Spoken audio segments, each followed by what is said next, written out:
My name is KingofScrubs, and this is my save file. What's up, gamers, and welcome to the Save File Podcast, where like every video game character, every gamer has an origin story to tell. I'm your host, Gold Lion, and I'm excited to have today's guest on here. I'm ready to pick his brain, and he's already clearly stated that he's such an open book, and I'm so happy and looking forward to challenging that mentality. But before we get into it, the Save File Podcast is sponsored by the one and only Hybrid ATX. So with all the craziness that's going on in the world today, our children have an immediate need for structured learning and remote interaction with peers, and honestly some much needed normalcy during these weird, strange times. That's why Hybrid ATX created the virtual minicamp for gamers, where your child will get a structured, monitored environment with education on topics like the gaming industry, health and wellness, and of course gaming. So for more information, go ahead and check out their website at hybridatx.com. Don't forget to check out their other programs as well. They have a lot of other cool educational stuff for your young gamer, as well maybe some older gamers. You want to go ahead and learn some knowledge. There's nothing wrong with that. But if you do decide to enroll in any of their courses on the website, please use the promo code SAVEFILE to save 15% at checkout. Hybrid ATX, the next generation of gamers. Now, ladies and gentlemen, what's up, chat? How y'all doing? Ladies and gentlemen, I humbly and respectfully welcome the one and only King of Scrubs. What's up, man? Hello. How you doing, bro? I'm good. I can see that. I see it in your face, man. You're excited to be here. Oh, of course. I'm always excited to do things like this. Like, this is exciting. I'm always like, let's do like interviews, let's do like stuff, let's talk to people, like let's go. Oh, I'm excited. So when I finally met you, I was like, yes, I'm ready. He's always excited like a pupper. I am. She's right. Like, I'm always excited about anything. It could be like the smallest stuff, and it's just like I'm excited. It could be like this quarter. Like, okay, yes, I'm excited about this quarter. Like, I'm excited. Let's do this. Don't blush. Yeah, he's blushing a little bit, but it's okay. I'm always blushing. I'm always red. Stop. You don't point that out. Oh, y'all out here picking on him already. We haven't even started. This is great. Have you always been this bashful though? That's always. What I'm like. My whole life. Where do you think it came from though?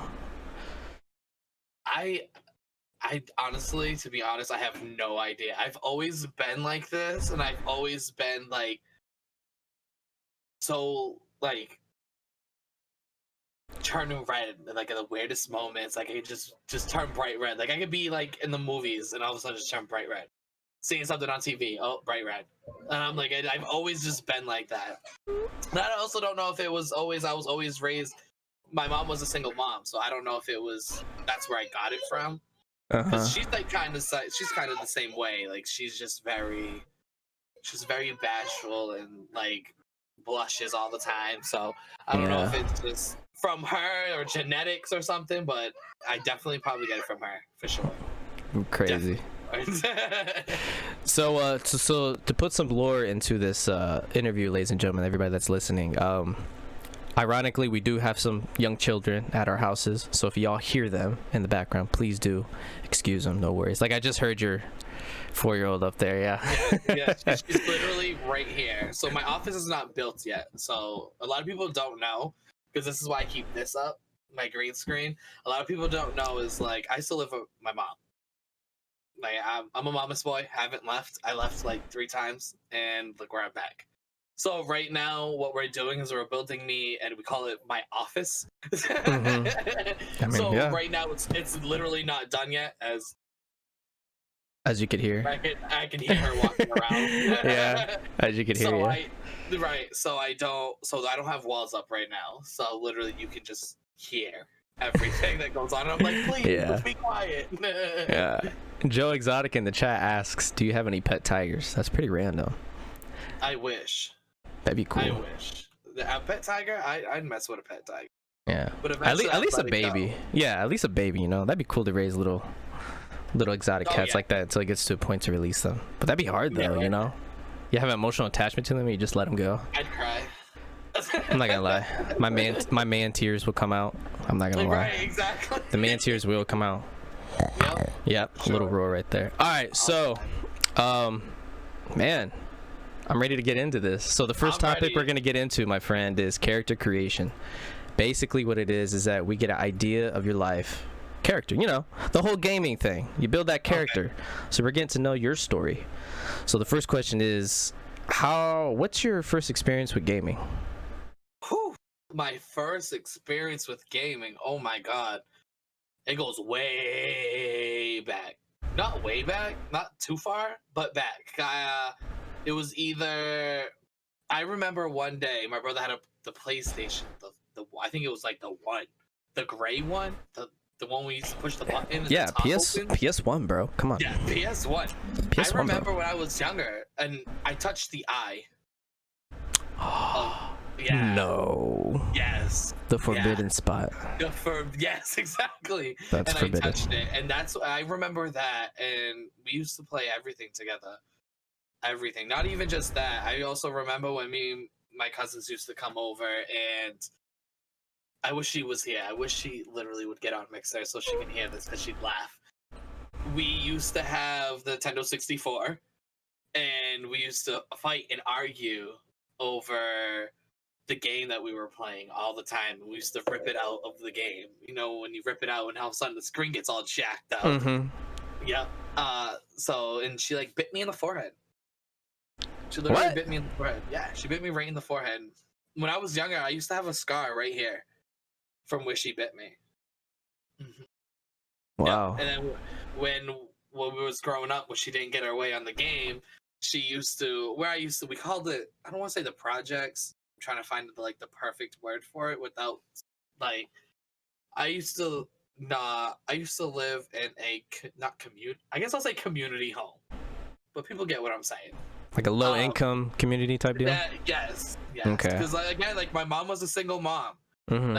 I really didn't have a father figure growing up. My mom had her ex-husband, but he was more of a, how can I say it? Yeah, you're here, but I don't see you type of thing, because he was just into stuff that kids shouldn't see or know about at a young age. So that's when I think I got into gaming. Gaming was my thing. That was my getaway. That was for me to get away from what was happening and what was going on. But back to my story, and then we'll get back to that. So she used to go up to the stairs, and then popcorn ceilings, when you used to you can pick them and it just chips and falls. Yeah. She used to go up the stairs, and then where the stairs would meet the ceiling in the living room, she used to stick her hand and pick at the ceiling, and pick my mom's popcorn ceiling, and it would just fall. I'm over a video game? Come on. So I literally have been gaming for quite some time. I've had GameCubes, PlayStation 1s, then Xbox. Then Xbox came. Then we had Xboxes, Xbox 1s, 2s. We had them all. We had everything. So I'm curious about what compelled you to do the forbidden action of touching the eye. I was 5. Oh, okay. All right. That explains everything. I was a baby, and okay. I always looked up to my brother. I've always wanted to be what my brother is. I don't know, again, I didn't have a father in my life. Mm-hmm. I had stepdads, yeah, cool, but I didn't have. So the closest thing to a father was my brother. So I literally looked up to my brother, you were supposed to be I want to be you. I want to do and be you when I grow up. Now, do I say that? Nope, I want to be myself. Yeah, of course. But so I know one day we were sitting there, he opened it, and I'm just boop, and I touched it and broke his whole PlayStation. Jeez, man. Yep. Wow, what a guy. Yeah, what a guy. He probably still hates me for it, but he'll be all right. He'll get over it. Jeez. So, why your gamer tag, King of Scrubs? Why my gamer tag? I went through a lot of gamer tags. Please do share. You want to know? Yeah, I want to know. All right, so I went to Legit Amazing. Legit amazing. Legit amazing. You'd be like, what? Okay. Legit amazing. It's a good start. I like it. Yep. So, but my very first gamer tag was Tattooed XJ. Tattooed XJ. J, yes, like JAY. Why? Don't ask me why. I already did. Why? So great. I already did. Why? So I was with my ex-fiance at the time, and then we started getting tattoos, and then I started getting tatted, and then I was just like, Tattooed XJ. That's what it is. And then he was Tattooed X Ty. So TY, and then I was Tattooed XJ, and we were always playing together. So when you see us both, we're like, yeah, well, you get one, you get both of us. So there we go. Exactly. Then me and him weren't together. Then I got Legit Amazing. I don't know what was going through my head when I picked that name, to be honest. I think it was just like, I am legit amazing. You know what? I'm the best. Forget it. Whatever. Okay. That's what I'm picking. Confidence. That's good. Confidence, exactly. Always That's have good. confidence, especially when you're playing Xbox Live and people would sit there and trash talk you all the time. Look at my name. Legit amazing. Get out of my face. Leave me alone. Well played. Then here comes King of Scrubs. So my first gamer tag was King of Scrubs. And that was because when I met this girl, her name was Queen of Scrubs. And we're still like close friends. Like I still talk to her, like not every day, but like we still talk. I check up on her, she checks up on me. And she was like, one day she was like, you know what? You should be King of Scrubs and I'll be Queen of Scrubs. And I was like, sure, whatever, sure. So I changed my name to Queen of Scrubs, King of Scrubs. And then, boom, I kept it. And I kept King of Scrubs for a while. And then I rebranded and just left it King of Scrubs. I felt King of Scrubs was more brandable than the random I. Yeah, for sure. She's heartbroken. Yeah, my friend's definitely heartbroken, but she'll be okay. I was She'll like, be I'm sorry, alright. but I gotta rebrand and make it brandable. Yeah, for sure.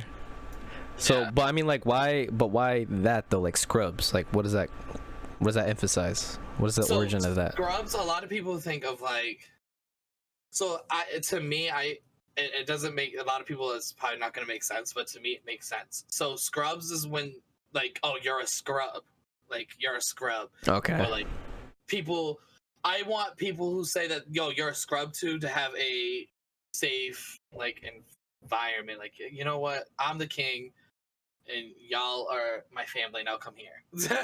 It's okay. We can all be scrubs together. It's fine. Don't worry about it. B1. Awesome. Yeah, So, I like that, man. I like that. Yeah, king. So where are you from? I noticed you have an accent. So I always say Boston because everyone knows where Boston is. If I tell you the city that I live in, you're gonna be like, excuse me, where? What Okay. is that? So I say Boston. I'm from Boston. I'm like 45 minutes away from Boston. Lived there my whole life. Haven't left. We left once, moved to Westport, came back. Now we're back in Taunton, Massachusetts. It's annoying. I hate it here. I'm ready to run away. But if anybody wants to lend me their couch, go for it. I'll take it. No problem. Oh man. Park the car in Harvard Yard. There you go. There you go. By the way, for the podcast listeners, that's somebody's in Rap Convo in chat is asking them to say that. I don't know why. Sorry. No, that's fine. That's fine. So people from here will say park the car in Harvard Yard. Ah, okay. Reason, yes, so he wanted me to say park the car in Harvard Yard. Okay. All right. That makes sense. Yeah, So how was it like weird. growing up around the Boston area? Now? Well, No, we're starting at the up, beginning. Yeah, growing up. From the beginning, Yeah. it wasn't as bad. I mean, truthfully, it was fighting. I was fighting. Always being bullied, sticking up for myself, fighting, Mm-hmm. running the streets at night. Yeah. To be honest. But when I got older, I stepped away from it all. But I used to be a bad kid. Not a bad kid. I used to be a mama's boy. And what changed was in middle school, I used to get picked on in middle school. And my brother used to say, you know, one day I wanted you to come home and say, you know, you defended yourself. So I kept getting picked on, get picked on. You know, like when you just snap. Mm-hmm. And that's exactly what happened. I just snapped, and my whole everything just did a 180, and everyone was like, "Who is this kid? Like, who are you? Like, this is not you. This is not." I'm like, you know, when you get bullied every day and you go to school getting bullied every day, and you come home and you're just like, I don't want to go to school. I don't want to do this because of being bullied. You just snap. And that's exactly what I did. I snapped. And I remember this day as it was yesterday. They were sitting there throwing papers at the back of my head. Like, and you'd think I'm like taking this from a movie. Like, this actually literally happened. Like, they were throwing stuff at me, and I'm just sitting there. And one day I just snapped and I just stood up. And the kid was like, looked at me, and I'm like, you're gonna leave me alone. And I started cussing and swearing, and there I am today. Same old kid who doesn't take no bullshit from nobody. Why were they picking on you? Growing up here, that was their thing to do. It was just their thing to do. You know, growing up, I didn't have the best of things. You know, but yes, my mom was a single mom who busted her ass day in, day out, who worked an overnight job to make sure that her kids had a roof over their head, food in their belly, and whatnot, or what we needed. It wasn't I didn't have like the newest Jordans or the newest this. Like, my mom tried her legit best. I didn't have a dad who gave me everything I needed to, you know, my mom, when Christmas came around, she gave us what we needed and what we wanted. But so even then, it was just a thing for them. It was just like the greatest. For them, picking on me was the greatest thing ever because I was that quiet kid. I didn't speak up. I didn't open my mouth. I didn't say or defend myself, you know, until that day I snapped, and then it all just changed. Now the kids that was picking on me became my friends, like my closest friends, you know. Yeah. Even to this day, I still talk to him. Like, I talk to my bully. Like, who does that? But even then, me and my bullies, we became best friends. But I didn't go and pick on the next person because I already knew how it felt to not do that. Like, I know how it felt to be picked on. So for me to go pick on the next person, like, why? Like, why? So even when my friends thought it was like a greatest idea, I'm like, y'all are dumb. Yeah. Like, why? Like, you know how did it feel to get picked on? Oh, it was like it made me depressed. It really did, because it's like, I don't look at people and look like, hey, or look at what they're wearing. I think about the personality. So like, to be picked on, it was just like, why me? Like, why? Like, literally, why? What did I do to deserve getting up in the morning and going to school every day for you to throw papers at me or push me in the hallway or make fun of me? Or literally, I had one kid legit had a tray of ketchup and he smashed it over my head in school during lunch. It was like, I'm like, I hate school. Once it hit like middle school, I just couldn't do it anymore. I was like, I can't. I hate it. I didn't want to do it anymore. My mom used to she used to try to get me to stay home with her. And she's like, can you just stay home with me? And I'm like, no. Like, I loved school. Like, when it hit a certain point, I just learned, like, I can't. That's interesting how you love school, but you hated going to it. But you being bullied didn't stop you from going what you loved doing. No. I loved going to school. My mom could tell you. I wish she was in chat right now. She'd tell you. I literally loved it. Not because, even though there was dark times going to school, there was always that, you know, it's not forever type thing. it's not forever. Like, being here is not forever. I want to get my education and do big things and change the world. Because if I can change the world, if I can change one person's life, they will pass it on and change the next person's life who needs it. Yeah, does it make sense? Yeah, like, it perfect sense. Yeah. You know, like, I want to be able to make sure that it just keeps going Mm-hmm. and it doesn't stop. And like, I want everybody to like defend the next person. Like, you don't know what's going on in somebody's life. Like, so I just loved it. Loved going to school, but hated it all at the same time. And I was just like, ugh. So what compels you to be that catalyst for people to start the chain reaction of changing lives? I know how it feels, you know? I know how it feels to be picked on, and like, I see what's going on in the world, and everyone thinks that, oh, he doesn't know, like, he doesn't know what's going on. Like, no, I see it. I want to change the world at some point. Like, I want to start something where it could change and like just do great things. Because I hated the way I felt when I was a kid. I hated it. And if I can go back in time and redo it, I wouldn't do it over again. Because it was an awful feeling. So I know how it feels of feeling like not I don't want to say not wanted. I know how it felt to be, how can I say it? Rejected, maybe? I don't know, but like, felt out of place. So I want to make a place. And that's why I started streaming. Like, make a place for people who they feel like they're different, and make a place for them to feel safe. Because it's scary. It's a scary world out there. It's very scary, and just I can't. And just to think that there are people still out there that felt or still feel the way that I felt when I was a kid, it makes me sick. It makes me like nauseous just thinking about it, because it hurt. It literally hurt. I hated it.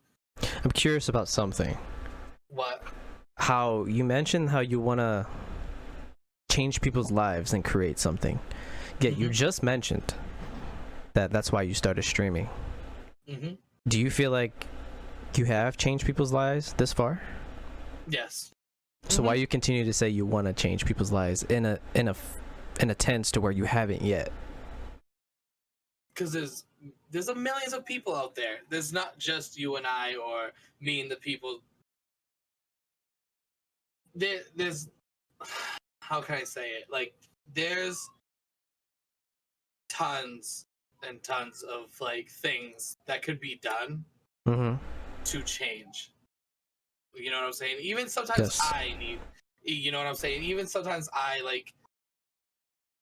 feel like sometimes there's some things that I need to change about myself. But even there's millions of people who out there who I feel like they're scared to talk. You know what I'm saying? I want to be their voice. I want to be able to say, it's okay for you to be who you are. And don't be scared to be who you are. It's okay. Like, it's literally okay. That's why I like when people come in and they troll my chat and they're saying, well, you're this and do that and you're this. And it's like, you're saying things that people have said to me millions of times and it does not affect me. So leave the little people, like, no, I don't want to say little people, but like the younger people alone. Come pick on me. It's fine. Bring it on. It's fine. I've been through it.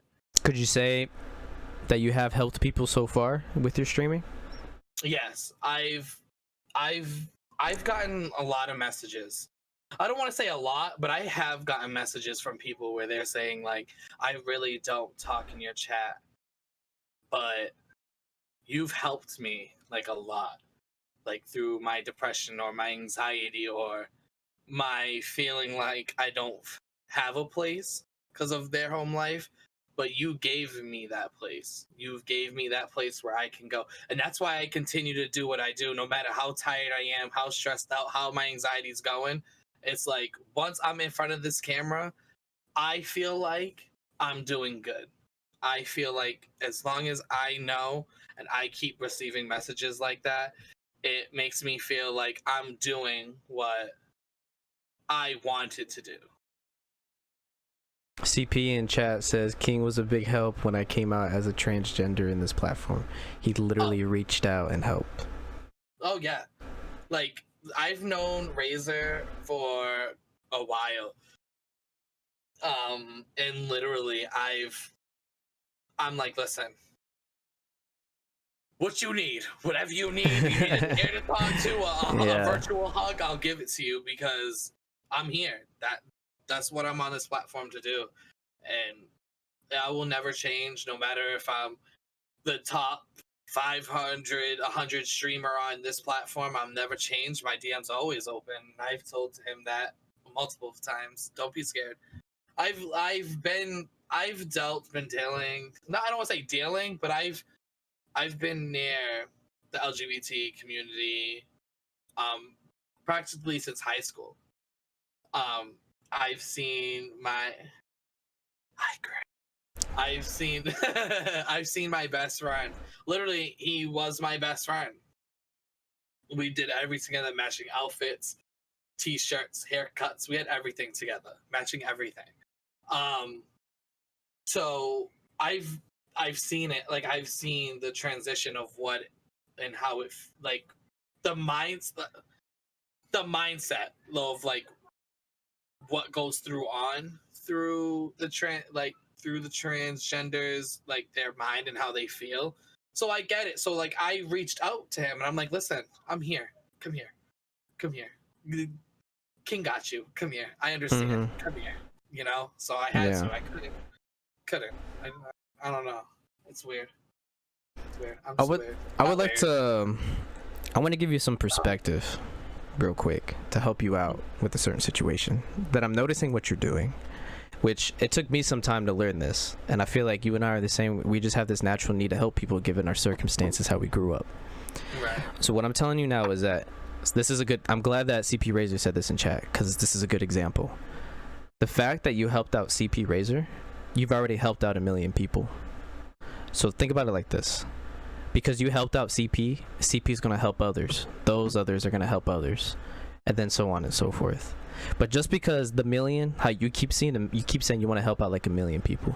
You helping him or her, helping CP. Yep. You've already helped out 1 million other people. So don't beat yourself up too much how you want to just help the masses. You helping out one person, you are helping out the masses.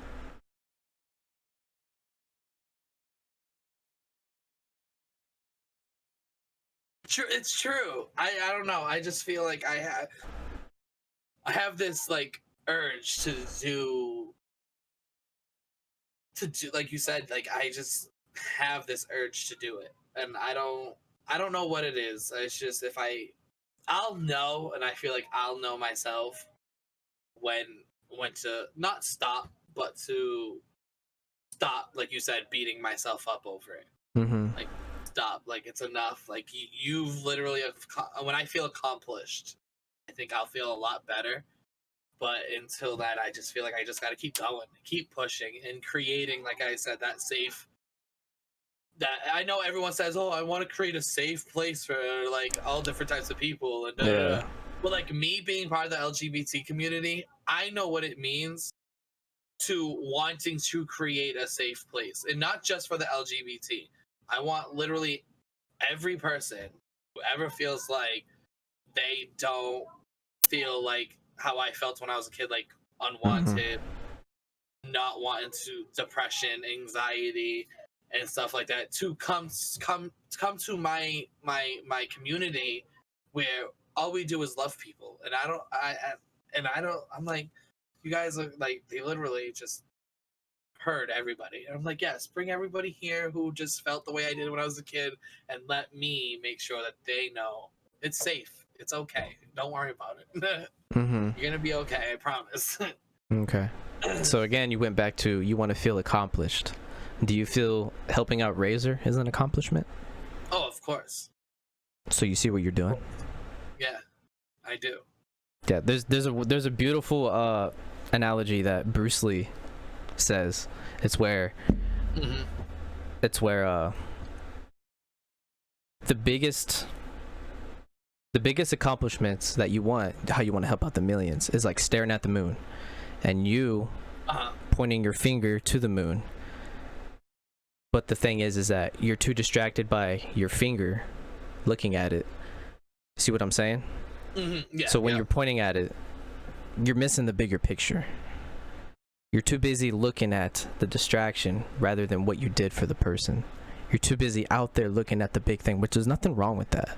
But at the same time, give credit to yourself for what you've already done. That's so true. That is true. Like, dang. I never thought about it that way. I'm reading that. Yeah. So Grim, for the people that are listening through the podcast, somebody in chat, Grim Lock Prime says, King of Scrubs, I love you, bro. You have a kind heart. I have always believed in your journey and what you want to accomplish. I have never wavered that in faith of you in your journey. Damn. And it's crazy because, like, I may, like, get it in DMs or, like, it really, like, hits home when people say stuff like that, because it's, like, not hits home, but, like, when people say it, and it's not that I'm looking for for people to say it to me, like, because I don't look for it, but, like, when people, like, Grim randomly just say it, and it really, like, makes... You don't look for it, but you appreciate it. Right, and I appreciate it a lot, because, like I said, like, growing up, yeah, I had my mom, you know what I'm saying? So, but she was busy. Yeah. Like, with work, and which I, as a kid, understood. I get it. I literally get it, because I need food, I need clothes, I need stuff, a roof over my head. You have to do it. My schedule literally, growing up as a kid, and I remember it, is my mom. So I'd wake up for school. My mom would give me. I was diagnosed with ADHD as a kid, so they wanted to make me pump my brakes a little bit. So they gave me my ADHD. Yeah. Then I would get up, get dressed, go to school, get on the bus, or walk to school, and then get on the bus. Then she'd go to sleep, get me off the bus, cook me dinner, and going to work and doing it all over again. Yeah. Like, over and over. So it's like, I seen her. Like, I seen my mom, but I didn't see my mom. I didn't see her, but I seen her. How did that affect you growing up?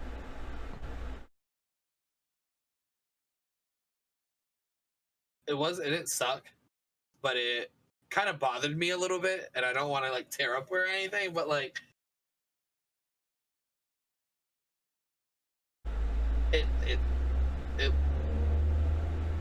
it sucked. Only seeing my mom maybe, like, and then on the weekends, on Saturdays and Sundays, I wouldn't go to school. She'd have off, and that's when I see her. Like, would go to the beach. Like, I'm not saying my mom was a horrible mom. I don't want people to start thinking that I'm saying that. Because my mom's a great mom. My mom did what I needed as a kid.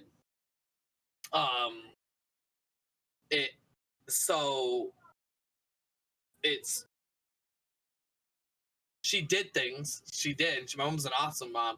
She still is, you know? Just being and, like, seeing her that, like, once a day, it kind of bothered me a little bit. And it's like, I really wish my mom would be here more often. And why did it bother you? Because I think that most bothered me is because I didn't have my dad. And I'm probably going to start crying talking about my dad, because it's not that my dad's not around because he doesn't know I exist, because he does know I exist. He just doesn't want nothing to do with me. So it bothers me. So when I didn't have my dad, but I have my mom, and my mom has to bust her buns all the time and go to work and do all these things, I don't have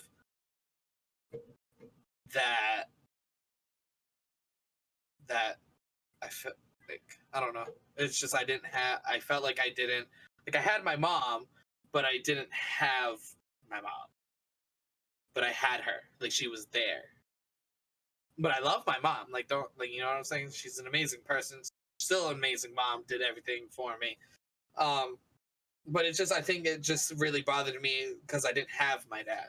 That's what really, where it bothered me the most, because I didn't have my dad. So I think I just felt like, hey, like, is it happening? Like, does she not want us either? Like, you know? Yeah. So it just really bothered me. And then she met my stepdad. And her and my stepdad have been together for like 15 years. And so I call him, he's my dad. He took the role, and they met when I was 10 or 9, I think. One of them. So, but he's the one that taught me how to shave and how to be a man and how to do things and stuff like that. Well, I should say how to be a man, because literally it's like, okay, we shave. Like, you know? Yeah. Like, how to shave and how to do certain things and, like, how to, like, get a job and stuff like that. Something that my father, like, the man that was in relations with my mother, should have done. So I look at him and, like, that's my dad. And a lot of people, it's weird, because if I show you a picture of, I don't have one on me right now, but if I showed you a picture of my stepdad and me, everyone says that me and him look alike. Interesting. They're like, hey, is that your dad? I'm like, yeah, that's my dad. They're like, oh, you guys look alike. And I'm like, you know what's funny? That's my stepdad. Like, we don't. There's no blood relation right there. Well, good thing you had that stepdad come into your life. Yeah, right. Because honestly, I don't know where I would have been if it wasn't for him coming in and being like, no, and guiding me in the right direction where I should be. It's amazing how you can remember the lack of masculinity in your life, even at such a young age, even to this day, how much it affected you. And a lot of people, and it's crazy because it's like, a lot of people say that, and it's like, you remember a lot of stuff, and like, yeah, I remember a lot of stuff. Like, what? Like, yeah, but it's crazy. It's crazy. My childhood was crazy. I remember my first best friend from middle school dying. That was my first death I've ever had to deal with. So I was like, you know, then my aunt dying, and then so now death to me is just another way of life. It's what happens, you know? And a lot of people say I'm heartless for it, but from my childhood and then dealing with everything, my feelings, they just get locked down. A lot of people say I shouldn't do that, but it's like, can't help it. It's the way you survive. That's your survival trait. Yep. You survived this long with that, so it's just natural for you to do it. And at the same time, it's like, it's not that you care. Like, one of the greatest quotes I learned, it's like, somebody asked somebody, you know, how do you get over a death? And then the person responded, you don't get over it. You don't ever get over it. You just learn to live with it.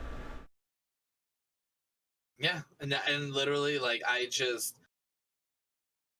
still think about it, about my friend. Like, literally, I was in middle school. Literally, we're about to graduate and go to high school together. Like, cross that stage with each other, and just everything. My whole life changed, and I think it didn't take that, but it also, like, that's why I don't take life for granted anymore. Once he died and then my aunt passed away, I literally just came to realize, is like, I can't take life for granted anymore. I could be here, wake up, and not be here. You know, I know it's sad to say, or crazy, but I don't know. I don't know anymore. So I don't take life for granted. I live my life to the fullest. And so let's go over that real quick. What is your definition of living your life to the fullest? Not taking life for granted. I mean, as in, like, doing what I want. Not what I want, but doing what my dreams, I wanted to, if I can say it right, but like, doing what I've always dreamt of doing. I didn't even want to stream. Like, literally, I'm gonna be 100% honest with you. I literally, like, streaming, wasn't even in my, like, view. When I was a kid, my first thing was to be a special needs teacher. Okay. Because growing up in middle school, I had a special needs classmate. I was always there. While everyone was sitting in the back laughing like everything was funny, I was the one sitting next to him, helping him with his work, making sure that he understood it. And that's where my passion for helping people actually stemmed from. It was literally like, if I could help him, what else can I do? What possibilities can I literally have unlimited possibilities to help anybody, you know? So I don't even know what I was talking about. I forgot. I'm ranting. So literally, just living my dreams, not taking life for granted. Like, just live your dreams. Do what you like. If you want to go skydiving, go skydiving. If you want to go to school to like be a nurse, go to school to be a nurse. Don't take it for granted. You don't know what's gonna happen. That's why I don't. My money, like my bank account's always zero. I don't ever have money. I pay my bills and pay my rent, and that's it. I never have money. And people always ask me why. And I'm like, I want to know I spent my last dollar making me or someone else happy than me having it in my bank account and I die tomorrow. Because what's going to happen when I die? No one's going to have access to it. The only person that has access to my bank account is me. I don't have nobody. My mom's name's not on it. Nobody. So when I die, it's going to sit there. So I'd rather just spend it knowing I made someone happy, or doing something nice for somebody, or helping somebody out, or donating it, or buying merch, or buying something, or just doing something with it.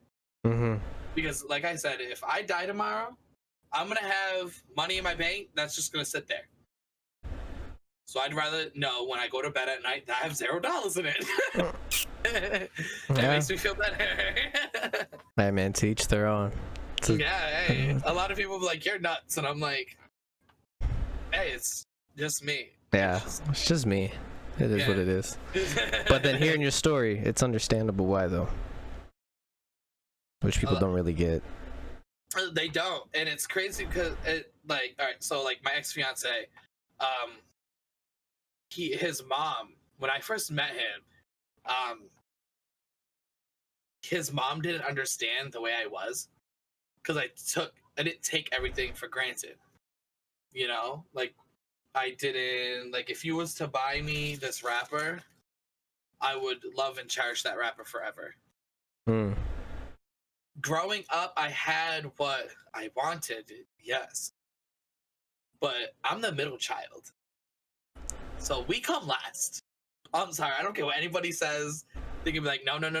Yes, the middle child always comes last. That's it. So I literally, like, when I went to college, I went to college for like a couple days, and she bought me my backpack, and she was like, you can put your backpack down. No one's gonna take it.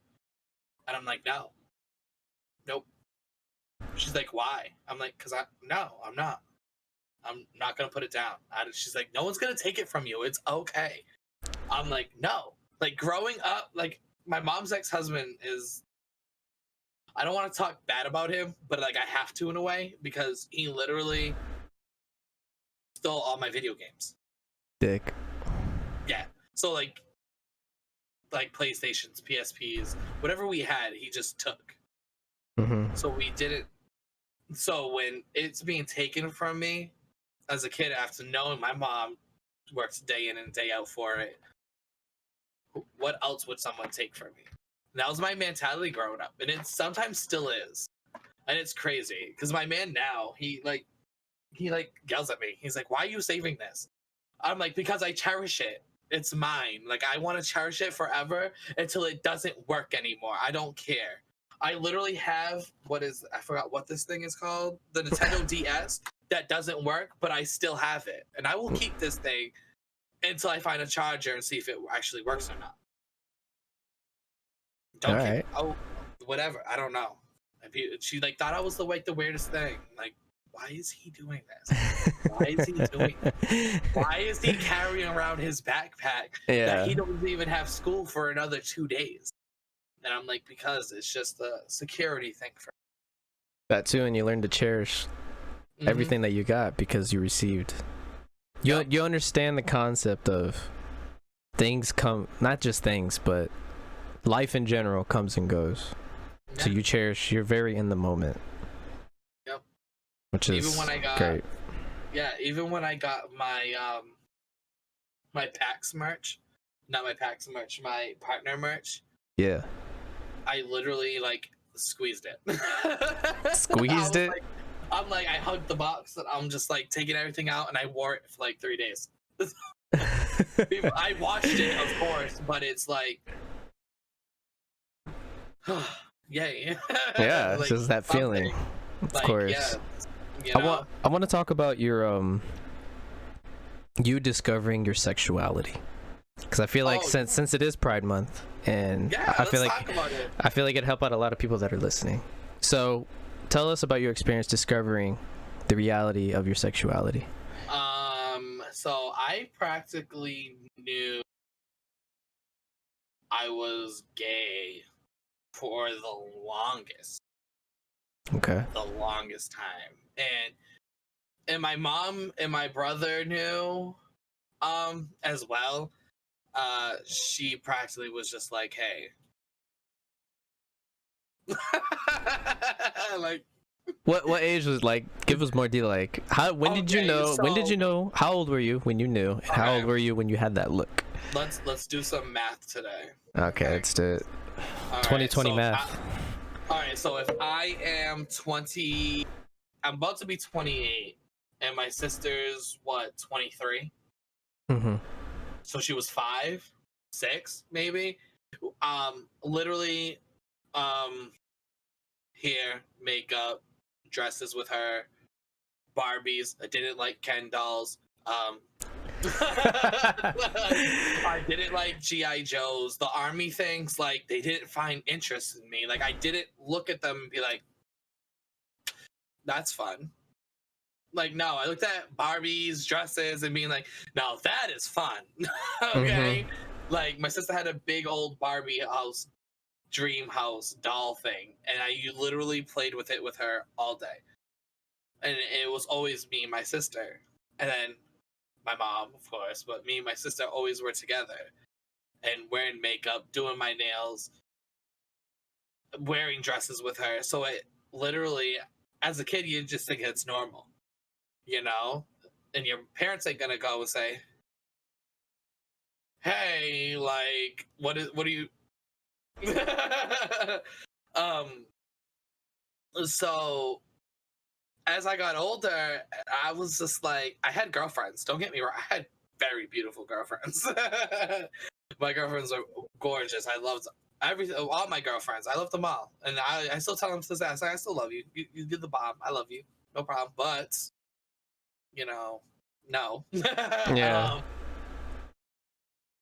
It just, as I got older, and I just like, I don't feel the way I should or know I should towards women, but I do feel that way towards men.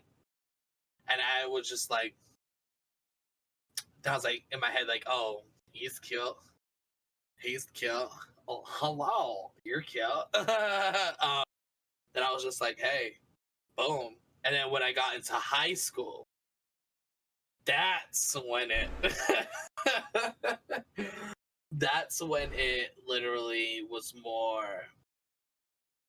I kept it inside a lot. Like, my mom didn't know until I was 18 out of high school. She didn't know. Like, she knew, but she She was just waiting for you, I guess. She was just waiting. Yeah, we can say that. She was literally waiting. And so I had a girlfriend at the time. And now, mind you, all my friends in high school, my friend who's Donnie now, Donnie is trans. My best friend Skylar, who is, she don't care. She'll sleep with men, women. So I call it Stella. She's bisexual all the time. Like literally, all my friends were lesbians, gay, or bisexual, or trans. All of them. So it's not that they enforced me into it, because I already knew, but that was my safe place. That was where I felt safe. When people who understood how I felt. So, but I literally, they also were like, yeah, but we'll wait for you because we don't want to out you. That's rude. So I just always knew. I just always knew. Always just, I was just waiting for the time and place. And me after graduation was my time and place. So how was it? Tell us about your mom finally actually really knowing. I'm glad she's not in chat for this, because she's gonna tell me that I'm lying, which I know she's not lying. So I called her, and I remember my friend had a white top-down car. I forgot what kind of car it was. That's what I'm talking about right now. And it was after I already came out to my ex-girlfriend at the time. That's a story you want to hear. So, and I'm like, what do I do? Like, I need to tell mom. Like, I have to tell my mom. And literally everyone calls my mom mom. No matter who you are, you called my mom mom. I called and I said, I need to talk to you. And I know it wasn't the best way to do it, but I couldn't look at my mom, the woman that raised me, and being like, hey, by the way. So I did it over the phone. So I said, I need to talk to you. And she's like, about what? And I was like, I know, I need you to understand something. You didn't do anything wrong, but I'm gay. She said, oh my God, I think you need to come home, go in your room, and find yourself. Wow. Yeah, broke my heart. I literally cried and smoked a pack of cigarettes in one day. I literally, I cried because I don't, like, you're the woman who raised me. You're the woman who loves me. Like, you're supposed to accept me for me. She was not married, but she was dating my stepdad at the time, and he was like, what? He didn't talk to me for a whole, I want to say couple months. He just didn't want to speak to me, which is, I understand. Like, he doesn't have any kids, so he looked at us as his kids. You're my kids. You know, you're my kids. Yeah. So when one of his kids come out and saying, hey, I like guys, or I'm gay, it really broke him, which I'm not mad at him for it. Like, hey, it happens. So it took them a couple months. It literally took them a couple months to speak to me. Couple months. It took them a while, but we're fine now. They tell everybody, hey, my son's gay. And I'm like, Mom, no. Just stop. Why did it take them a while to embrace this? So my mom, I'm a mama's boy. Even though I'm the middle child, I'm a mama's boy.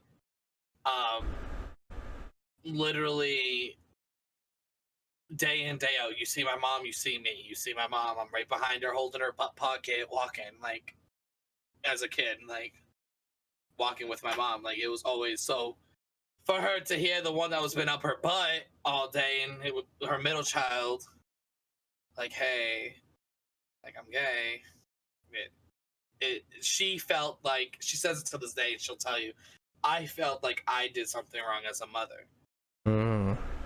Like, as a mother, I felt like I did something wrong, that you came out, or you're gay. And I'm like, I didn't do nothing. You know, I am who I am, you know? And him, again, I'm his only child. Like, not his only child, but I am his... Second. I am his, I'm like one of his children. So, to hear that, like, I'm gay, he didn't know how to deal with it. You know? So, now he's cool with it. Like, me and him are still close. Me and my mom are better than ever. She's still a pain in my neck, but better than ever.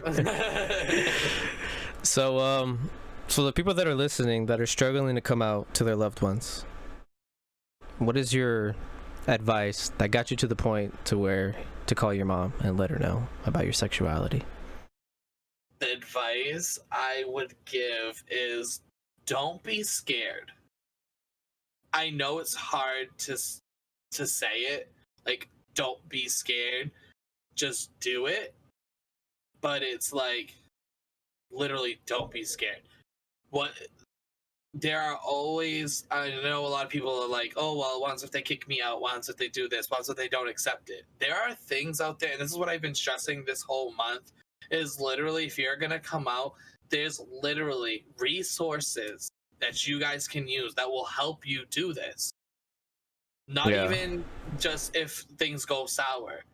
There's literally resources that will help you go through it, and we'll sit down with you and your parents to talk about it. You know what I'm saying? So that they also understand what's going on, you know? So just do it. Be proud of yourself.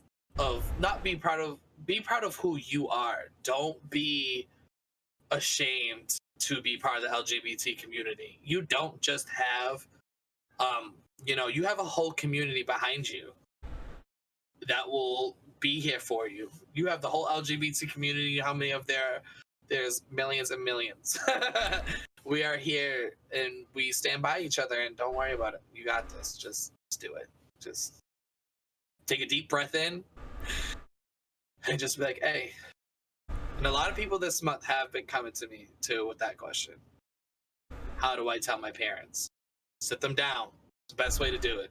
Sitting down, just saying, hey, there's nothing wrong with me, but I am gay, I am trans, I am bisexual, I'm a lesbian, I'm that.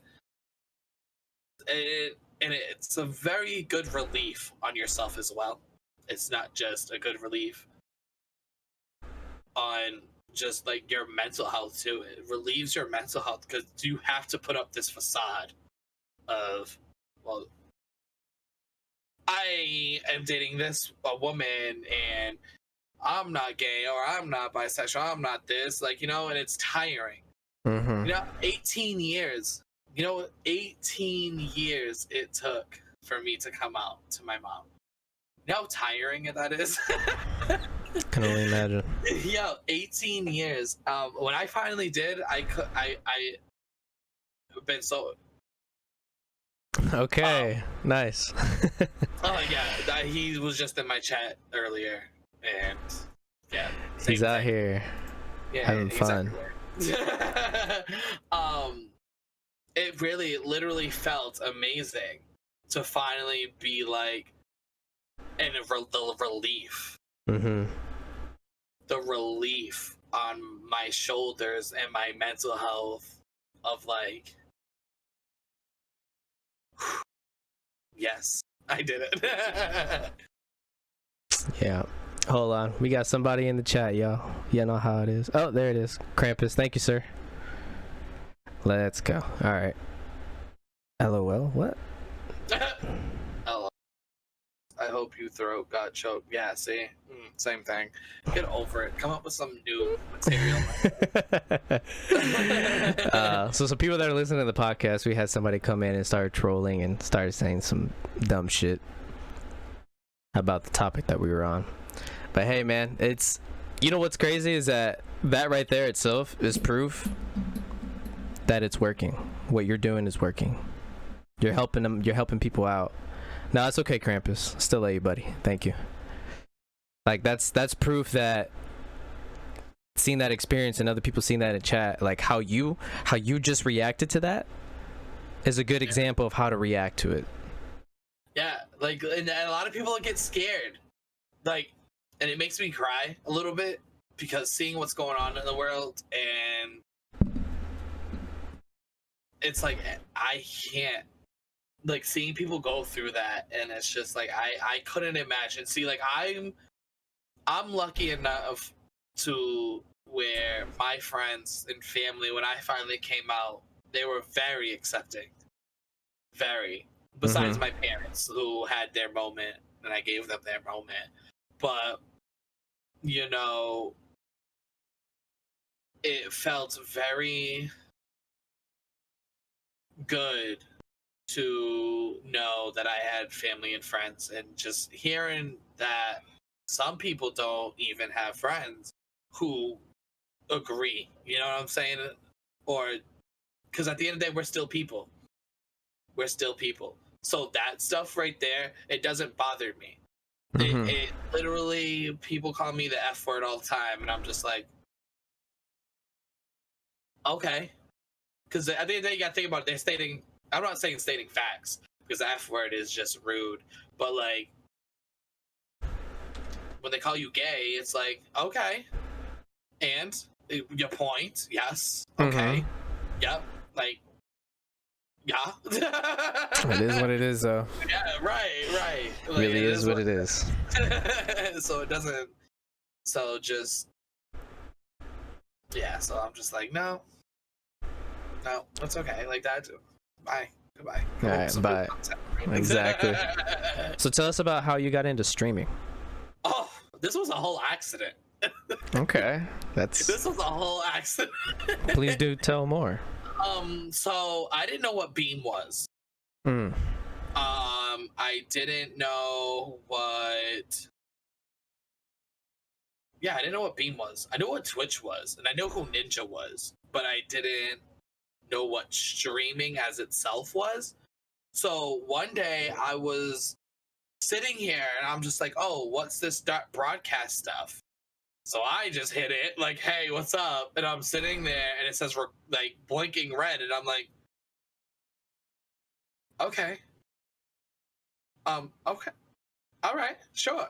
Whatever. So I just started playing, talking, going on the huge, and then that was it. Then I stopped. I was like, that was just weird. Whatever. And then I just kept going. And then I picked it up again. And then I picked it up again. And then I was like, wait a second. I like this. I'm like, this is cool, you know? Like, and then I met Angel of Death, and she, like, guided me. It's like, if you want to do this, make sure this is what you want to do. And I literally was streaming from Xbox, and then got a camera attached to my Xbox, and history. What made you keep going, though? I feel like it was a relief from reality. Like gaming itself, I don't think it's streaming that and I want to be honest, like, I like streaming, don't get me wrong. I love sitting here, being in the camera, and doing what I do and the cause that I do it for. But I think gaming has been in my history for so long that it's been my relief from reality and given me that break of just forgetting about everything, all my stresses, even as a kid, through all my stuff that I went through as a kid, and just everything it's my relief. It's my getaway. It's me, you know? So, and also adding streaming on top of it and making people laugh and making people smile and just making like having a great day or even a great 8 hours or 5 or 4, whatever, how many hours it is, it makes me feel good. So I had to keep going. That's like the community that I built. Even though it's a small community, every single person in my community, I have to say, is amazing. I would not, you can tell me right now, I'll give you $1 million for each person in your community, and I'll tell you shove your money up your wazoo. Because they even changed me to be a better person than I was either yesterday or the day before. Yeah. Because they put me in line, you know, even Harley right there, Harley Quinn. I talk to her every day. She has became I'm about to cry, but she has became like my best friend, like literally my best friend. I talk to her every day. Every day she's in my chat. She's modding. She's doing what she needs to do. That literally is my best friend. Like literally over the internet, my best friend. And I would never change anybody in my community for anything. I don't care. Don't care. Nope. Wouldn't change it. Mm-mm. Why are they so important to you? They don't judge me. It's powerful. They literally don't judge me. Since the day that they met me, not one time have they judged me. And like, you heard my story growing up as a kid and being bullied. So finally, not saying finally, but like having a community of people who don't judge me or, you know, make fun of me or say things that are hurtful towards me, they literally have became my family. Mm-hmm. So it feels good to know that if I need something, I can go to them.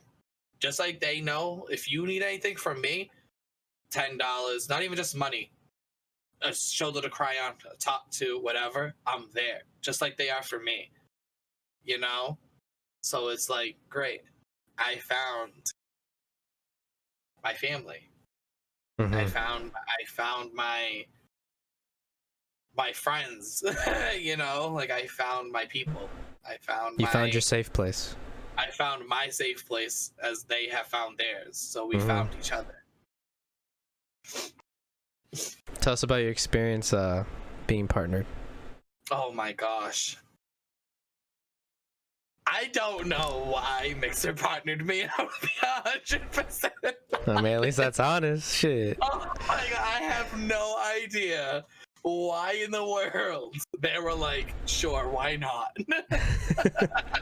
Because let me tell you, the first day I got partnered and my button dropped, not even just my button, when you look at analytics, and a lot of people, and if we're going to start talking about Mixer, let me tell you, we're going to be here all day. When I tell you, I literally was shocked because my analytics were doo-doo. I was surprised. Well, they ain't now, okay? Yeah. They not doo-doo now. Yeah. I literally was shocked. I was shocked. I literally was like, excuse me? Mixer? What? You want to reread the paperwork, please? And a lot of people say, what did you put? They asked me, what did you put? Because when you fill out for partner, they ask you, tell you about yourself. And I literally took on that day, you can ask them, when I applied, I took everybody's name and what they said about me and sent it to them. Can you send I literally one of my mods, Kyle, he said, you've been my savior, like, and he said a bunch of nice stuff, and I literally copied and I said, someone has said just now, boom, put the bunny ears and sent it. And they all said a bunch of stuff. Yeah. Like a bunch of stuff. And I just sent it to them. Could So I you? was like, So when you apply for partnership, can you send images or no? no. Okay, because I feel like screenshots would be more powerful instead of just typing it. Right. But I don't know. They liked what I said. It was weird. I like how you said it's weird. I don't know why, but it's weird. Because it's literally like, all right, so I have a very doubtful personality. Like I doubt myself too much, It's normal. which I shouldn't. Like Yeah. if I feel like it's right, I should go for it and stand behind it. I Mhm. get very cold feet. I get very like, what should I do? What should I do? Should I do it? Should I not do it? Well, this is why I shouldn't do it. Well, this is why I should do it. So we so my analytics before, when I looked them up, I had like consecutive of 17 views. Viewers. Like I was bad. It was bad. It was awful. And I looked at Mixer and I'm like, I love you and I appreciate everything you have done for me. But are you sure? And I literally have been grateful ever since. I literally have been grateful for everybody that I have met. Partnered, when I was partnered, when I'm not partnered. Literally, Munchkin do like a lot. I have like a list of names of people that I have looked up to through my whole streaming career. And again, I would never change it. I'm glad I stayed doing this. Even though it's stressful working a full-time job and this, that's a whole other conversation. Why are you happy that you continued this career? Not because besides the people that I met, and just the things that I've done and the opportunities that I have been able to do have been amazing. The companies that I talked to, the companies that I have like mingled with, and people that I've met going to PAXs and be able to like stand behind a platform that I love. And I don't know what kind of lost woods I would be in if I didn't stay doing this. I probably would be a miserable person, to be honest. I might be miserable, not knowing what to do with myself. Okay. Well, at least that's honest. Of course. Yeah, of course. I told you, I'm an honest person. So when I told you before, I was like, listen, I'm an honest person. I'm an open book. Yeah, of course. I mean, you lived up to your word so far. I appreciate it. That's amazing. All right, man. Well, that was your character creation. Now the next segment we're going to get into is setting your attributes. So I'm going to name some characteristic traits, and you rate yourself from 1 to 5, 5 being the highest. And chat, of course, we encourage you to participate to be into this, so it makes this segment a little bit more entertaining and fun. Yes, I guess you could say. I want to see what my community has to say about me. All right, so we'll start slow. First one. Okay. Curiosity. Oof. I would say a 5, maybe. For it being a 5, it took you a while to think about that. Yeah, it's just I don't know. I don't know. A 5. Why a 5 though? I don't know. I maybe I'm just doubting myself, and maybe it's more than that, but I just get very curiosity. I don't get, I don't know, maybe I just don't understand. Maybe I have like a learning disability, so curiosity, saying it like that, I don't know, maybe. Like, what do you mean? Like, explain. Curiosity, like you see something and you just want to know more. You naturally want to know more about things that you discovered. No, that's definitely a 5. Yeah, you're right. Yeah. Okay. No, definitely 5. Me trying to like getting curious about learning new, like I like to learn new things, don't get me wrong. Like I really do. But I get very not anxious, but I get very like, how can I explain it? Very overwhelmed. I get very like, no, can't, no, wait, it doesn't make sense. Oh, I can't figure it out. Instead of me just taking a deep breath and going, it's easy to fix. It's just gotta click here and do this. Or like trying to figure it out, I get very anxious and I can't do it. So that's why I just stick to what I know.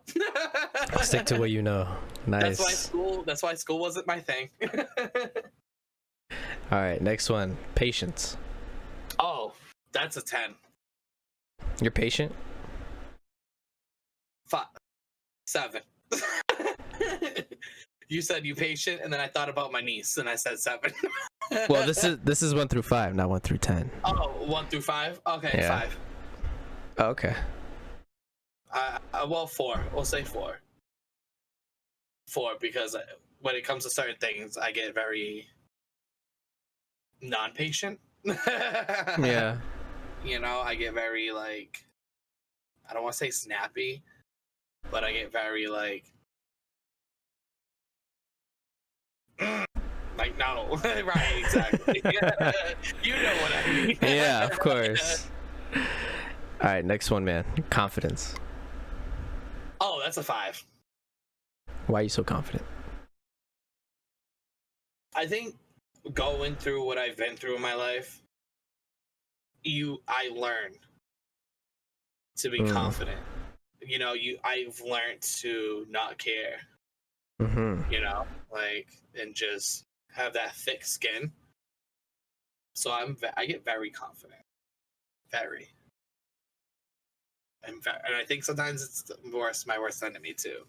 Okay. My very worst enemy. Stubbornness. Oh, that's a 5. I'm stubborn as all matrimonious. Stubborn in what, though? Certain things. Certain things. Certain things I'm stubborn. Okay. Like, I'm very, like, please sure. Yeah, I'm stubborn. Yeah. I'm probably a lot of people in chat probably can contest to this. I'm very stubborn. Why do you think you're so stubborn? I think I'm very stubborn because I just being sheltered, like being in the house like I don't want to say being in the house all the time because I wasn't in the house all the time, but like being sheltered, and I think I'm very, like, that's where it comes from. It's just very, like, instead of just doing it and, like, stop being so, like, stubborn and just doing it, I get very, like, meh. We'll see. And then waiting 3 days and just doing it the way I should have just done it. Yeah. That makes a whole lot of sense. Yeah. All right, next one. Forgiveness.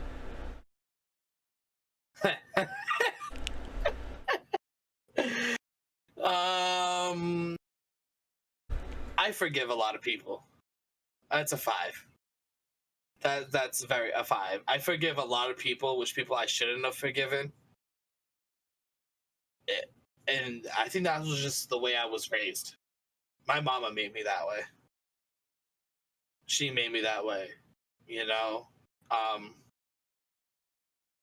mean, he said he's good friends with his bully. Yeah. Seen that. You know, because like, especially with bullying, people, you don't know what goes on with their life. Their life could be worse than mine. And I'll forgive you for it, but if you do it again, that's my fault. You know, and I'll learn my lesson. But yeah, I forgive people too much. What is it that you get out of forgiveness?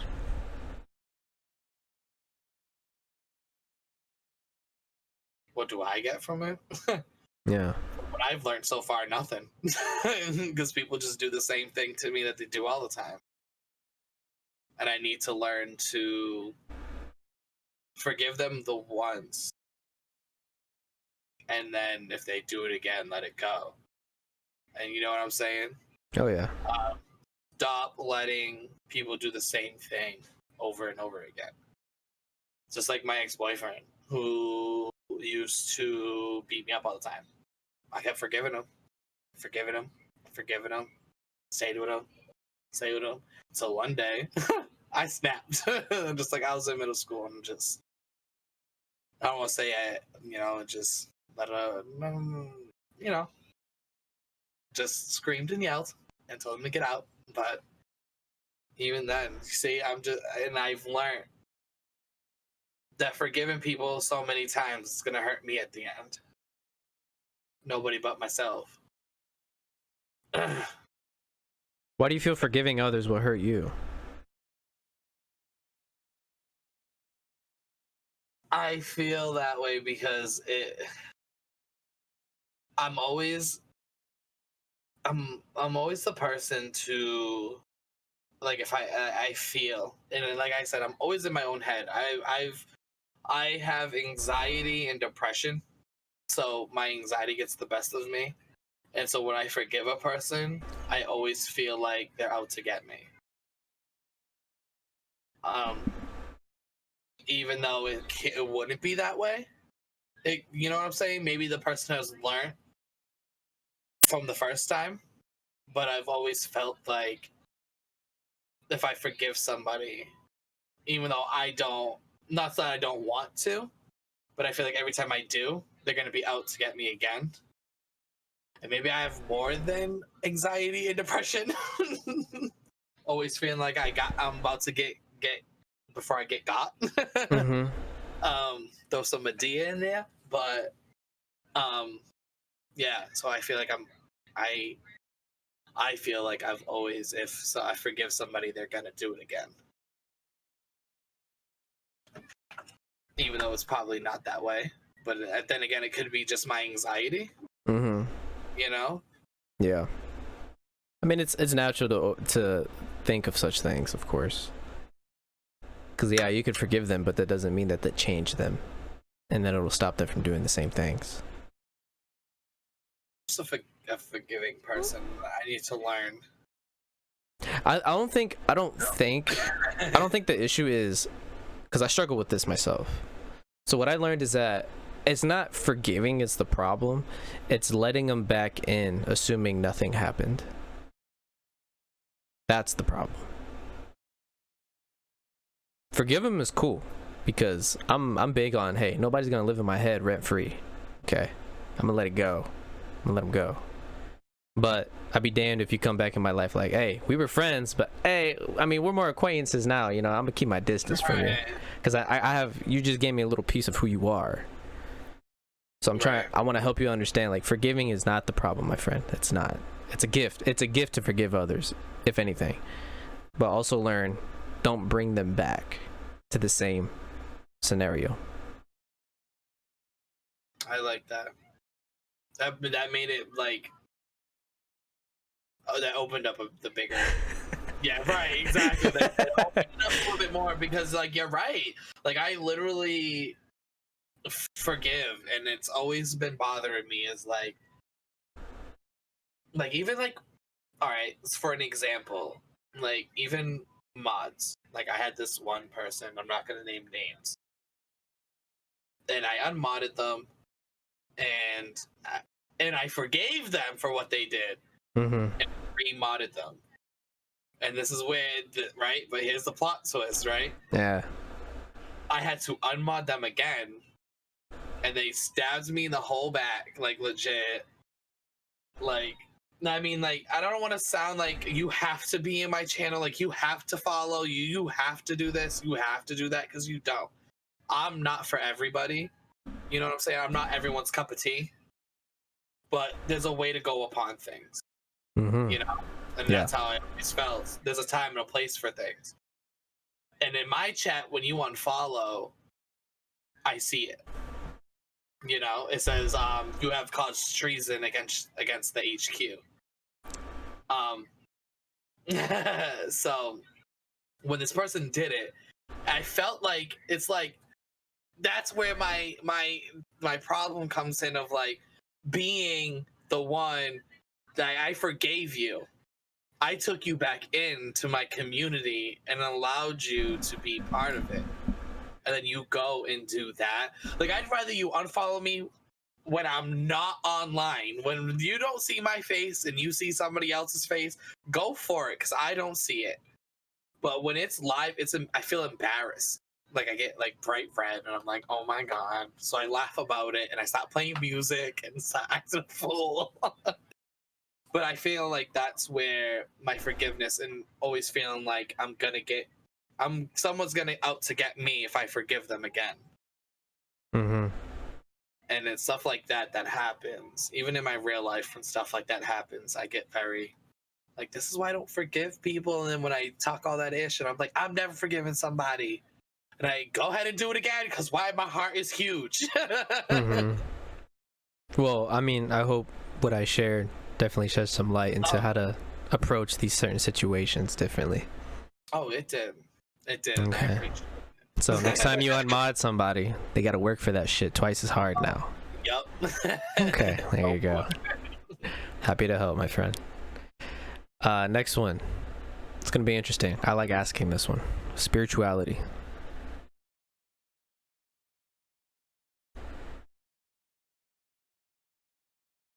Spirituality as in like the outer upsides this world, because the way I think Please share. Like nah, share. So the word spirituality to me is different, and I really don't share this. So I think about when I hear spiritual or anything that has the word spirit in it, I automatically think spirits. What is spirits to you? To me, a person's spirit is like a person's spirit who passed away, but they have unfinished business. Who's still here wandering, but hasn't passed on into the other realm or whatever. I don't want to get all too like into heaven or hell. By the way, you putting your phone on your desk is messing with the mic. Oh, sorry. You good? So it's very like a spirit that hasn't passed on to heaven or hell. What about the ideology of a higher power? Like God? Yes. Yeah.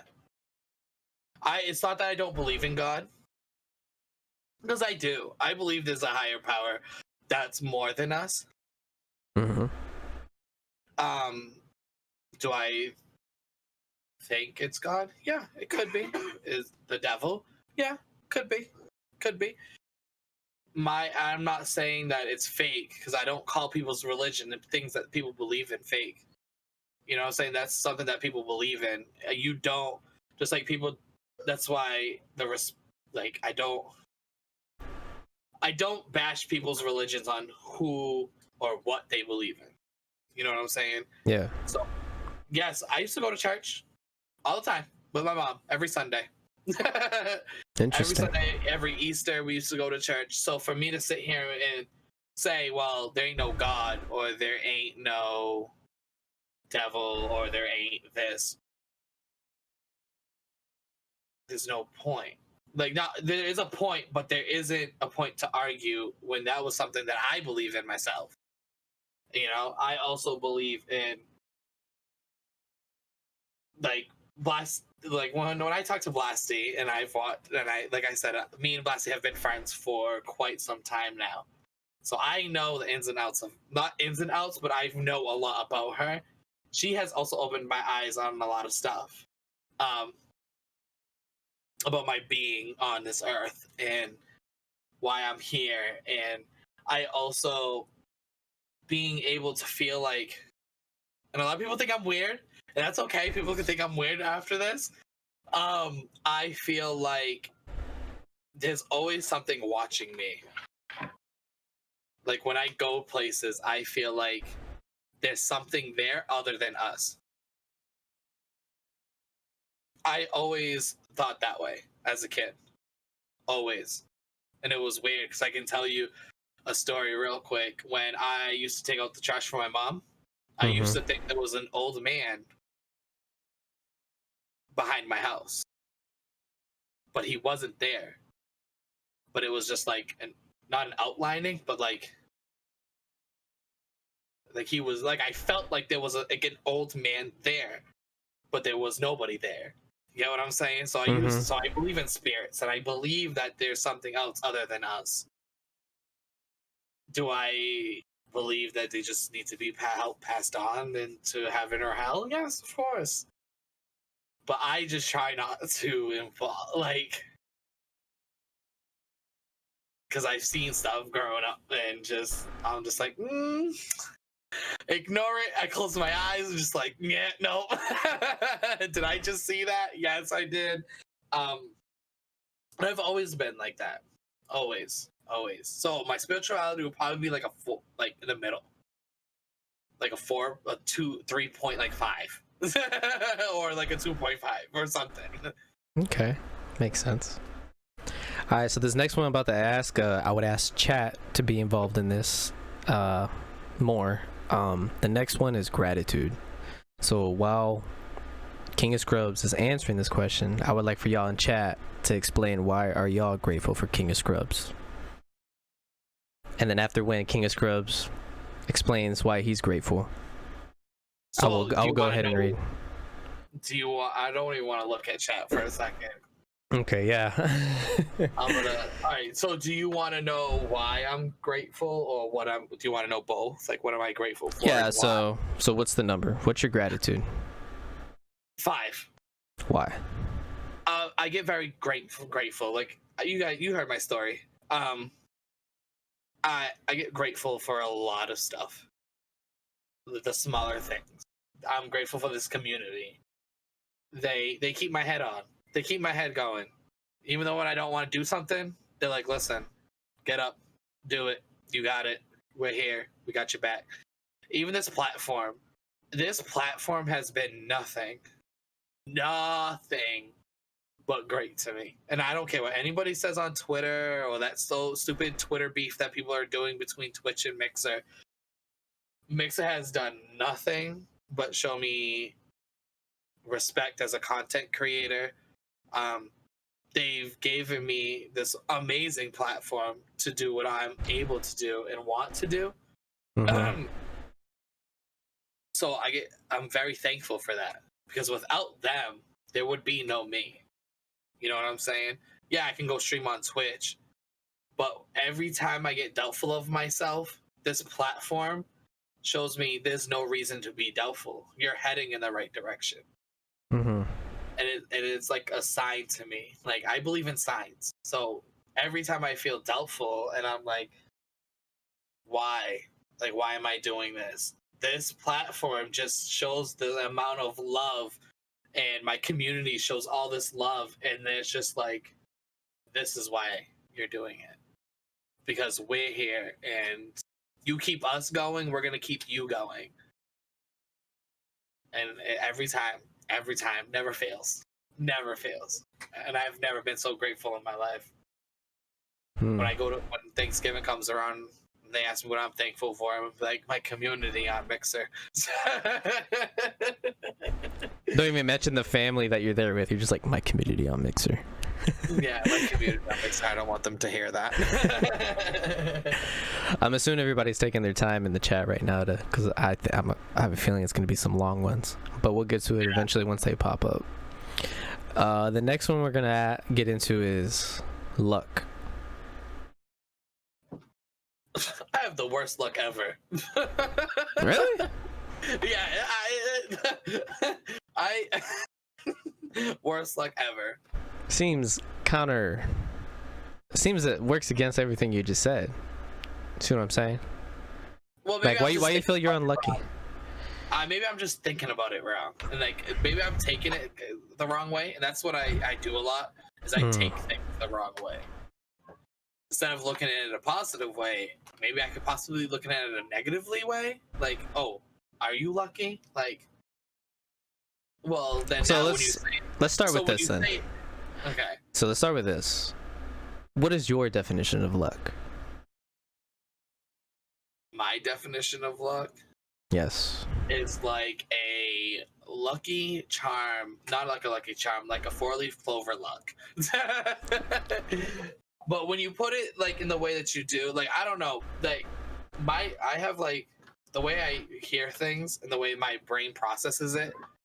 it doesn't work. Mm-hmm.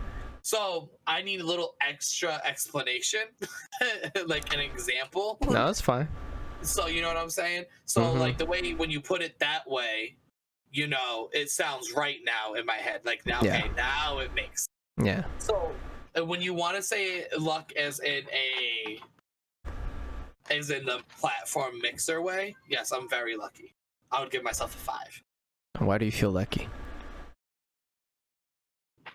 I don't want to say things were just handed to me because they weren't. I've worked hard for what I have on this platform. But I'm just lucky to have what I have. Mm-hmm. And the relationships that I have built. Because to be honest, things could have went south. You know what I'm saying? Like things could have turned for the worse. Me being a content creator on this platform, you know, like because I started on Twitch. You know, I originally didn't start on Mixer. I started on Twitch for like a day, and then I was just like, oh no, like it was. I don't want to say a day. It was like a day or 2, maybe 3. Then I met one person, and I was just like, no. I'm not saying it's an awful platform, but when I came over to Mixer, I'm very lucky to have the things that I have and the people I've met. Not even just community-wise. Even my PM, she's amazing. She's amazing. I love her. I'm so lucky for her, who keeps everything straight for me. Because honestly, without her, I wouldn't be able to. I'm a very horrible organizer, so just having like even my mods, thankful for them. Like not even just thankful, I'm lucky to have them because they're like my personal manager. My personal mod manager, because they're always like, oh well, don't forget you have this and you need to do this and don't forget about this. Scrubs, don't forget about this. It makes a lot of sense though. Yeah, it does. It makes perfect sense. Lucky. Very lucky. Very. So right. this, yes, but in real life, I probably would be a 2. Mixer wise and content creation wise, I'm definitely a 5. It's a good answer. Well, before we go into the next segment, I'm going to read off some in the chat that Rob Conville said. He says, I'm grateful for Scrubs because he has created a community where there is no judgment. He welcomes everyone with open arms. He tries his best to make a place that is safe for us to be who we are. How's that make you feel, King? Makes me feel great because it means that what I'm doing is not for nothing. That's a big thing that I've been feeling. Not lately, but it's a big thing that I've been feeling is, am I doing this and is it working, or am I doing this for nothing? So when I hear things like that and like the messages, like I said before, they keep me going. Yeah. You know? So it feels great to hear stuff like that. It feels amazing. It's a good answer, my friend. Great answer. Thank you. All right, so for the next segment, we're going to get into the main quest. So you establish your character creation, you set yourself your attributes. Now you're off to your main quest. So before we get into this, we got another one in the chat, and it says, I'm grateful for Scrubs because he is a beautiful soul. As a fellow content creator and partner, he makes me proud to know him and call him my friend. I can't. Here we go. I'm turning red. Wow. I was really looking forward to Harley Quinn's response because I think it'd be very interesting. But I think she's busy doing her thing out there. Yeah, she just had a baby, so. Aw. Congratulations to her. Yeah, so she's probably either with the baby or. Right. Oh, there she is. I'm grateful for King because he has always been there for me and my family. I love the community he has made. He has become a part of my family.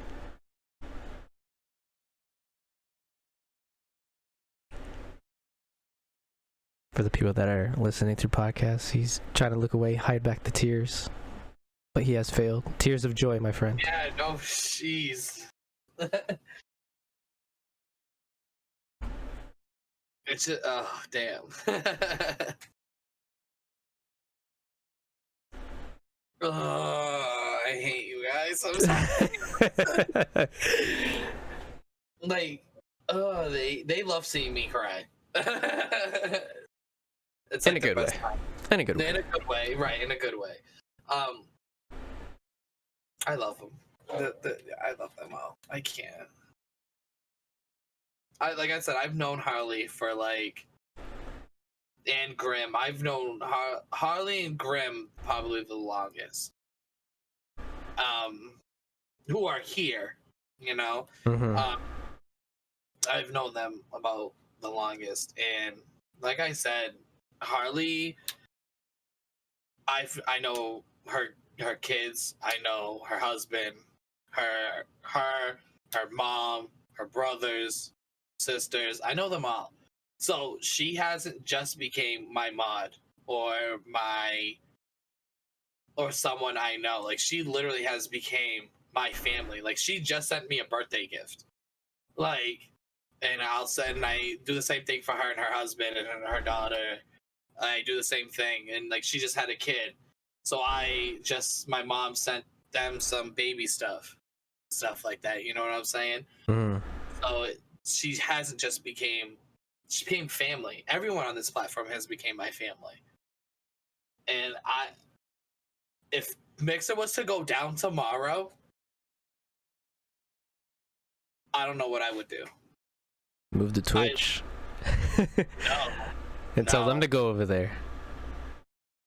Well, we all would have to go to Twitch, but how many do you think would actually stay? The ones that are important. Say boom. Mind blown. Yeah. So Grim says, I have been in Scrubs' corner since day one. I have always backed him and told him that he can achieve everything he sets his mind to. And when he doubts it, I am there to kick his ass and get him some focus on the mission. That's real love right there. Yeah, no, everyone, like every partner that I have encountered and came in contact with has been, and a lot of people, and that's what my, like, also part of my mission is like a lot of people, what I've realized on this platform, a lot of people have this stigma on us as partners of like, as we're, what do they say to us, that we're stuck up, or like, from what I have witnessed, like they have this like weird stigma on us, or like we're too famous for them, or like we're too of this, and I'm just like, where's this stigma coming from? Because I don't understand like where it's coming from. Like I'm just a human being. Mm-hmm. I'm just a content creator creating content. I don't even want to say I create content, because I do, but I feel like I'm more than just a content creator. I feel like I'm more than that. Like, yes, that's what I do, Mm-hmm. but I also feel like I'm somebody's like person. Yeah. It sounds like I'm somebody's person. Mm-hmm. Like I just don't create content. I'm somebody's person, whether they know it now or 2 days from now or whatever. I'm somebody's person who not needs me, but like who needs me. Yeah, that makes sense. You know, who needs me, because I'm like somebody's person. Yeah, I'm somebody's person. So I don't look at me as what I do as content creation. Yes, that's exactly what I do. I create content for this platform. But I'm more than that. I'm a human, and I'm Mm-hmm. somebody's person. Yeah, it makes total sense, man. A life coach. There we go. All right, so to continue on to the next segment. So you did your character creation, you set your attributes. Now you're off to your main quest. So what is your main quest in your life? Life in general? Mm-hmm. Ooh, I really haven't thought about it. That's interesting. It is. Like, I don't want to say I want to be able to, my main is to support I've said this for a long time, is to help my mom and help others. But my mom the most, because I know of what she's been through and like everything else and the stress that she's always under, and so I want to be able to take care of her in ways that she like took care of me as a kid. Like, all right, mom, like you need this. I don't want her to have worries. And the same thing with everybody else. Like, I want to be able to make sure that people don't have no worries. Where does it sound? Like, especially my mom. Like, I want to make sure that she'll be able to wake up and not feel like she's having an anxiety attack the first thing she does when she opens her eyes. You know, even if that's just, you know, being able to pay off a bill or paying off her car payment. I want to be able to take care of her before she takes care of me or like worries about me. You know? I'm smirking because Rob sent something in chat. Oh, I'm done. Goodbye. Rob says he's like a perfect bra, always supportive. Always. That's smooth. That's smooth. And it's a lot of people, like, and it's hard. And it's stressful. And the people don't realize what it goes into, not just being a partner, being a content creator, doing this, and being able to support everybody else. It's a lot of work. Yeah, there's a lot to it. There's a lot of stuff going on in the back end that people don't realize. Right. And I work a full-time job. So between work and fitting in streaming and supporting everybody, I sometimes just want to crawl up in a ball and just cry. It'd be like that sometimes. Right, because I'm always like, am I supporting this person enough? Am I supporting this person enough? Am I doing this enough? And that's where it literally comes in, is like, I do like embers, or I do donos, or I buy merch. That's where I start feeling like, not like, okay, I'm supporting enough. Because I know some people, they're just like, being in my chat is enough. But that makes me happy. You know, it makes me feel like, okay, we're good. We're good. We're good. I feel like I'm doing enough now. Of course. Well, that's your main quest. So tell us a bit of your side quests you got in your game of life. Quest? Some things you want to work on the side, you know? Some besides, things I want to work. yeah, so maybe like some personal goals, health goals, business goals, streaming goals. Copyright my name so that people can stop using it. Okay. Yeah, definitely want to do that, because people literally, they have been copywriting my name. Not copywriting, have been stealing my name and using it on every platform. And I'm like, stop. It's my name. Back off. Other than that, get my mental health in check, get my physical health into check, getting my life into check. Because being a content creator and being everywhere and doing a lot of things, you get very, I don't want to say lost, but you get very so into it that you forget about your whole nother real life that you have. So I feel like I should at least at some point, either this month or next month, take like a week off. But I get scared. Okay. I get scared. I get scared to take days off. Even if it makes me sick, I get out. Because I get scared. I literally get scared. And it's awful to think that way, but I get scared. And a lot of content creators that are partners can tell you, we lose, and it's awful. I'm not trying to put money into the middle of this, but we lose when we take days off. And I realized that, especially when I was in the hospital. I lost 10 subs because I was in the hospital. 10.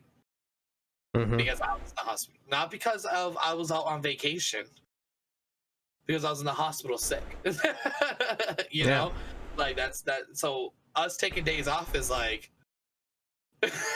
he took a day off or she took a day off.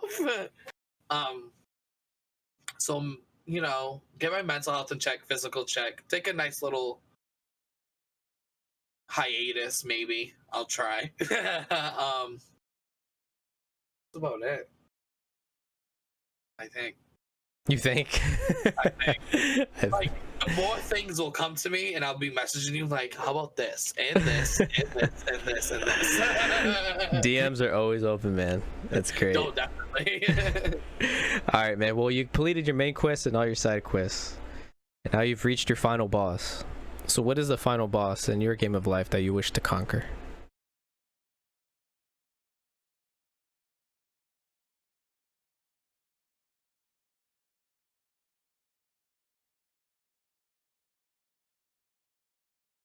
Feeling like we talked about it before, but I want to, when it becomes to the final boss, I want to feel like it's accomplished. Like I did it. Like that's like not that it's gonna be my final boss and end, but I did it. That's it. I did it. I know I changed people's lives, but I just want to, for my mental state and myself, I want to be able to sit here and say, I did this. I created this. I know I can say it now. Like, yeah, I created this, without them, like my viewers and my subs, there would be nothing. But I want to be able to sit back and be like, holy crap. I want to be able to say and look at somebody in the face who's ever doubted me in my life, who've ever told me I would have been a nothing. I want to look them in the face and be like, you're wrong. And here's your proof. And not that I'm saying I'm using any of you, because that's not the case. That's how I feel. Yeah, of course. Like being able to say, "Hey, remember that day you told me I'd be a nothing? Here's your proof," and it's flat out. Oh, you can use me, Harley. Harley, chill. Chill. Just say that I made it and I did it. And I helped lives, and I helped people, and I'm something, and I'm not nothing, would probably be the best final boss ever. Okay. So say you conquer your final boss, and it hits game over. What is a legacy or impact you wish to leave when somebody opens your save file? To be proud of themselves. And not proud, but take pride in themselves. Because the pride to me isn't just being part of the LGBT community. Pride is being proud of your sexual orientation, the color of your skin, the race, where you come from. Being proud of who you are, regardless of, like I said, where you come from, the color of your skin, your sexual orientation. Be proud. Wear it with pride. Don't be scared. I know the stuff that's going on in the world right now is very scary, but wear it with pride. When you wear it with pride, it shows to other people that you take a stand of yourself and you take no bullish. So when someone opens my save file, I really want them to be proud of who they are, and take pride in themselves, because a lot of people, they take themselves for not doubt, but like they're not. I don't want to say they're not proud of who they are, because there are a lot more of people who are proud of who they are, but there's also people who are not. Like, not. I don't want to say not proud. I want them to not have regret, or like, be proud. Wear it with pride. Wear your colors with pride. Wear whatever with pride. you know? Yes. Fully embrace who you are. Be the example that people can fully embrace who they are. So when I leave and say, if streaming, that's it for me, that's it, that's what I want to leave a stamp. That's what I want my stamp to be. When people say King of Scrubs, I want them to be like, that's the man that showed me how to, or taught me how to be proud of myself, regardless where I come from or my sexual orientation. It's a good answer, my friend. It's one hell of a save file. It's been fun. And I have the utmost confidence you will achieve such goals. So much. And by the way, before we close, we're reaching the end, and I want to touch something real quick. Is that you're probably not used to this, but King, I'm proud of you, man. You went through a lot. Yeah, you went through a lot. Your story, the lessons you learned, you chose to learn from your lessons instead of being a victim. It took some time, but in the end, you won. The proof of that is that you're here talking about it the way you did and what everybody said in chat. I want to congratulate you on your journey and being the strong person, not just only for yourself, but be the example for others that have come along in your life. I'm proud of you, man. Thank you so much. I appreciate it. You're welcome. Well, so right here towards the end, where can people find you, man? Plug in your socials. Oh, sure. So all my socials are a little bit different. You can find me at KingofScrubs on Twitter, The Real King of Scrubs on Instagram, and King of Scrubs on Mixer. Hey. And my Discord is, I'm not like everybody else and don't have a special link. I'll be sure to put that in the description. Yes. Don't worry. I'll put the link. I got you. But when I went to go apply for partnership for Discord, they are shutting it down to clean it up a little bit. So I didn't get to apply, so I don't have a fancy Discord link. That's cool. It's cool. What is your stream schedule? Oh, I stream mostly every day. 8 in the morning to 2 o'clock. So 8 in the morning to 2 o'clock p.m. Eastern Standard Time. Besides Thursdays and Fridays, the only way I stream on Thursdays and Fridays is if I skip a day. And I'll just use one of that as a day to stream. Nice. Yep.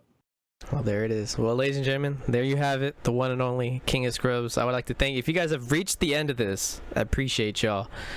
Not only just hanging out, but really listening to another man's story. He's such an amazing person, human being. For people in the chat, the community, they showed a lot of love today. Y'all out here, and y'all just showing so much love in the chat. It's just one of the little things that prove that how beautiful this guy's soul is. And I applaud you for your journey. Thank you. Strong human being out there. You're welcome. So to close out, for the people that don't know, who are you, and whose save file is this? My name is King of Scrubs, and this is my save file. Hey, there we have it. I was waiting for it. I'm so excited. I love that part. Yeah, there you go. You want to retry it or no? Are you happy with that? All right. Let me quit. All right. hit that hard reset on that PlayStation. Remember that reset button? There you go. All right. So for the people that don't know, who are you and whose save file is this? King of Scrubs, and this is my save file. Hey, there we go. You got it, man. Yay. All right, y'all. Well, that concludes today's episode. Thank you so much for the love and support. As for the podcast, if you guys haven't, please consider following the channel. We do this every Thursday. If you guys can see in the About section, I do have a whole lineup. It's amazing. You guys are amazing. Again, like one of the biggest philosophies that King does preach is that, we are nothing without y'all. And the support you guys have shown to the channel is absolutely amazing. I hear stories all the time how much it's helped people. Again, help one person helps a million, and I'm definitely seeing the proof of that every day, and it's beautiful. Again, thank you everybody for coming out. Stay happy, stay healthy, and most of all, gamers, stay golden. Till next week, y'all. Have a good one.